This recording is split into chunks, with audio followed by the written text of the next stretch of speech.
नमस्कार। हिंदी प्रेमियों के लिए मैं एक कविता पेश करता हूँ जो हिंदी साहित्य के लिए अमरता का त्याग है। यह कविता सुमित्रा नंदन पंत की है।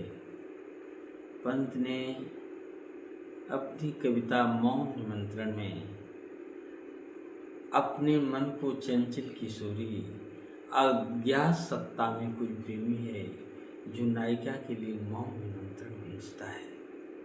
निमंत्रण का अर्थ होता है अपने पास बुलाने का संकेत। यहाँ पर प्राकृतिक सत्ता में इस जीवात्मा के लिए, चंचल नायिका किशोरी के लिए कोई अज्ञात प्रेमी जो है अज्ञात संकेतों से उसे अपने पास बुलाने का संकेत करता है। न जाने कौन अरे द्युतिमान, यह मैं कह सकती नहीं। हे द्युतिमान, तुम कौन हो, क्या हो, मैं कह नहीं सकती। फिराते छाया जग में मौन, तुम आते हो मुझे सपनों की दुनिया में हाथ पकड़ करके घुमाते हो। तुम कौन हो, मैं कह नहीं सकती। सुमित्रा नंदन पंत कहते हैं कि न जाने कौन अरे द्युतिमान, फिराते छाया जग में मौन, तुम तो सपनों की दुनिया में आकर मुझे घुमाते हो, फिराते हो। प्रेम का इजहार मौन संकेतों से करते हो, इसलिए मैं तुम्हें इस मौन निमंत्रण का स्वागत करती हूँ कि मौन निमंत्रण इस अज्ञात प्रीतम सत्ता से कोई बोल रहा है।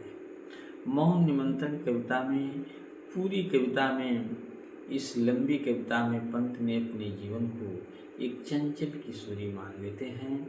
हर दृश्य में, हर बिंबों में वो नायक जो है नायिका को मौन संकेत करता है। कभी सागर की लहरों से, कभी फूलों के माध्यम से, कभी बिजली की तड़प में, कभी सागर के किनारों से, हवाओं की परिधि में। तो ये मौन संकेत इस आध्यात्मिक सत्ता का एक अनुपम संकेत है, क्योंकि इस रहस्यवाद में जो छायावादी शैली में पंत जी ने लिखा है, अपने सुकुमार भावनाओं को, मन को एकदम चंचल किशोरी मान लिया है। इस छाया जग में घुमाने वाले प्रीतम को मैं कुछ कह नहीं सकती। कह सकती तुम हो कौन, नहीं कह सकती तुम हो कौन। हे प्रभु परमात्मा, तुम कौन हो ये मैं कह नहीं सकती, क्योंकि मुझे इस हर संकेतों में तुम्हारे इस मौन निमंत्रण का जो संकेत मुझे